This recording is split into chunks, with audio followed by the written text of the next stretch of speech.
Pute, hystérique, salope, chieuse, traînée, connasse. Une pratique ancestrale mais qui semble en pleine expansion aujourd'hui, notamment sur Internet, c'est la pratique de l'insulte, et plus particulièrement de l'insulte faite aux femmes. Alors attention, une insulte par définition, c'est violent. Une insulte bienveillante ou constructive, c'est comme un missile éco-responsable, ça n'existe pas. L'objectif d'une insulte est précisément de nuire. Mais son effet ne se limite pas à cette seule violence. Une insulte véhicule souvent une autre violence, en creux. En affirmant ce que tu es, ça dit surtout ce que tu n'es pas, et donc ce que tu devrais être. Si on peut traiter les gens d'assistés, c'est qu'on attend d'eux qu'ils soient productifs. En ce sens, on peut dire que l'insulte est performative. Elle vise à assigner un rôle et à rappeler à chacun, et surtout à chacune, quelle est sa place. La linguiste Laurence Rosier rappelle en effet que la violence verbale est genrée et qu'il existe une véritable asymétrie entre les insultes faites aux hommes et celles faites aux femmes. La femme est d'abord hyper sexualisée en tant que pute, salope, traînée, allumeuse, chaudasse. Elle est dès lors assignée à la chasteté, la pureté, la continence. Chez les hommes, les insultes visent le plus souvent l'absence de virilité et ils sont dès lors assujettis à leur propre testostérone. On les traite de puceaux, de fiottes, de pédés, d'impuissants. Mais au-delà de leur dimension sexuelle, les insultes visent également à assigner un rôle social.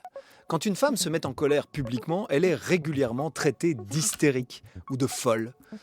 Dans un contexte d'autorité, on la traitera aussi de castratrice, d'emmerdeuse ou de connasse. Elle est ainsi ramenée à ce qui enfreint son rôle d'épouse ou de mère, soutenante, gentille et affectueuse, et sera cantonnée à un rôle qui touche à sa vie privée. Les hommes, eux, seront plutôt traités de losers, de bouffons, de clochards ou d'assistés. L'homme est donc plutôt davantage renvoyé à son rôle d'homme public, entreprenant et ambitieux. Autrement dit, les insultes envers les femmes rappellent en creux leur nécessaire soumission, leur pureté, leur beauté, toutes caractéristiques liées à une certaine passivité.